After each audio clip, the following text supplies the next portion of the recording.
نبی علیہ الصلوۃ والسلام سره خواته او صحابي ناسته او فرمایي چې اللهم خلقتني مجانا ورزقتني مجانا وی الله پاکا خیراتی دی پیدا کړو او خیراتی دی را ل رزق راکو الله پاکا خیراتی می وبخي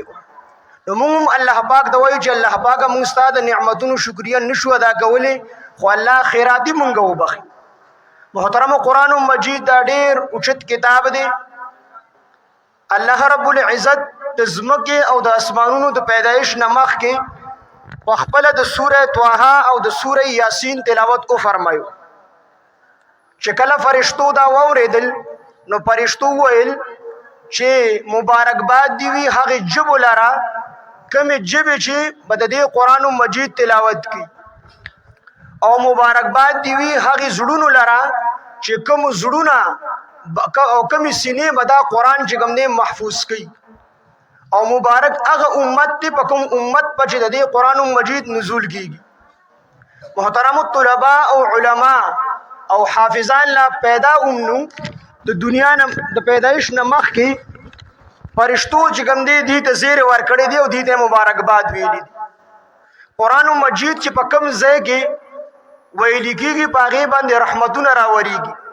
د رحمتونو باران پکېږي. یو صحابي دی هغه تلاوت کوي او خواته ورسره چې کوم دی خپل بچي هغه لاستی او خواته ورسره چې کوم دی اس تړلی دی چې کله به دی صحابي د قرآن مجید تلاوت شروع کو نو هغه اس په طرفه کې کړلی نو چې کله به د تلاوت بس کو نو اس په ودرېدو نو بیا به تلاوت شروع کو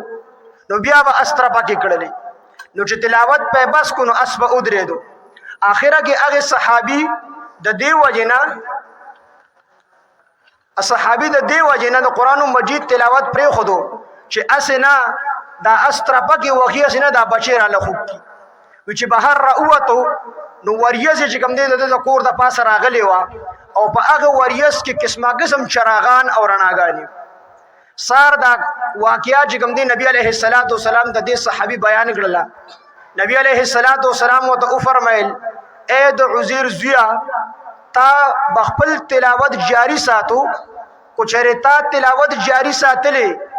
نو دا تا چې کوم رڼاګانې لیدلې دا فرشتې د رحمت فرشتې راغلي وي استاد قرآن مجید تلاوت دی اوریدو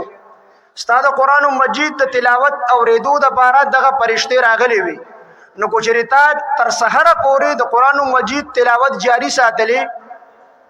نو تر سحر پورې به دغه فرشتې موجود وي او د مدینه منورې ټولو خلکو به چې کوم دی دغه فرشتې لیدلې وي. نو محترم قرآن مجید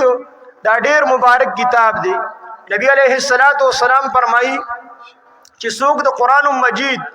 یو حرف ولولي الله رب العزت ورله لس نیکۍ ورکړي او نبی علیہ الصلوۃ والسلام فرمایي چې زه دا نه وایم چې دا الف لام میم دا یو حرف دی بلکې الف یو حرف دی لام یو حرف دی او میم یو حرف دی په دې باندې ورته الله پاک جل شانه 10 نیکۍ ورکړي په الف لام میم باندې. حضرت علی رضی الله عنه فرمایي چې دا لس نیکۍ په یو حرف باندې په هغه حالت کې دي چې یو سړی د قرآن مجید تلاوت بغیر د اودس په یادو باندې کوي نو په یو حرف وته الله لس نیکۍ ورکړي او کو یو سړی په اودس کې د قرآن مجید تلاوت کوي نو بیا وته الله رب العزت په یو حرف باندې 25 نیکۍ ورکړي او کو بیا یو سړی په موږ کې په ناسته باندې تلاوت کوي د قرآن مجید یعنی په نفلو کې قرآن لولي خو په ناسته باندې لولي نو په یو حرف باندې ورته الله پاک جل شانه 50 نیکۍ ورکړي او چې بیا یو کس په نفلو کې په ولاړه باندې د قرآن مجید تلاوت کوي قرآن مجید لولي نو بیا وته الله پاک جل شانه په یو حرف باندې 100 نیکۍ ورکړي. نو قرآن مجید کے ٹوٹل حروف 3,23,670 حروف تھی نو دیلا چې کوم دی په 100 کې ضرب ورکړي نو د دې حساب کیلکولیټر هم نشي کولی او بعضې خلک دا خبره کوي چې په مثال د قرآن په معنی یو سړی نه پوهېږي نو په دې ورته ثواب نه میلاویږي. نو نبی علیه الصلاۃ والسلام په حدیث کې هغه الفاظ راوړي دي چې په هغې نه علما پوهېږي نه په شیوخ پوهېږي نه په مفتیان پوهېږي هېڅوک پرې نه پوهېږي دا د الله او د الله د پیغمبر نه علاوه به هېڅوک نه پوهېږي او د هغې حروف مبارک نبی علیه الصلاۃ والسلام فرمایي چې په یو حرف باندې ورته الله پاک جل شانه لس نیکه ورک. محترم قرآن مجید اوچت کتاب دی. ګوره قرآن مجید چې په کومه شپه کې نازل کړی دی الله پاک دو پیری د قرآن مجید نزول شوی دی. یو پیره چې کوم دی د لوح محفوظ نه بیت العزت ته او بیا چې کوم دی د بیا چې کوم دی په دویمه پیره نبی علیه السلام باندې په 30 کال کې قرآن مجید نازل شوی دی. نو قرآن چې په کومه شپه کې نازل شوی دی الله هغه شپه د ټولو شپو سردار ګرځولې ده. ليلة القدر خير من 1000 شهر. الله فرمایي د ليلة القدر د شپه چې د پکې کې چې د قرآن مجید نزول شوی دی دا د زور شپو د عبادت نه بهتره ده. او بیا دا قرآن مجید چې په کومه میاش کې نازل شوی دی الله پاک جل شانه هغه میاش ته ټولو میاشتو سردار ګرځولې ده. شهر رمضان الذي انزل فيه القرآن. قرآن به نازل شوی دی د دې وجنه الله پاک جل شانه د رمضان د میاش دا د ټولو میاشتو سردار ګرځولې ده.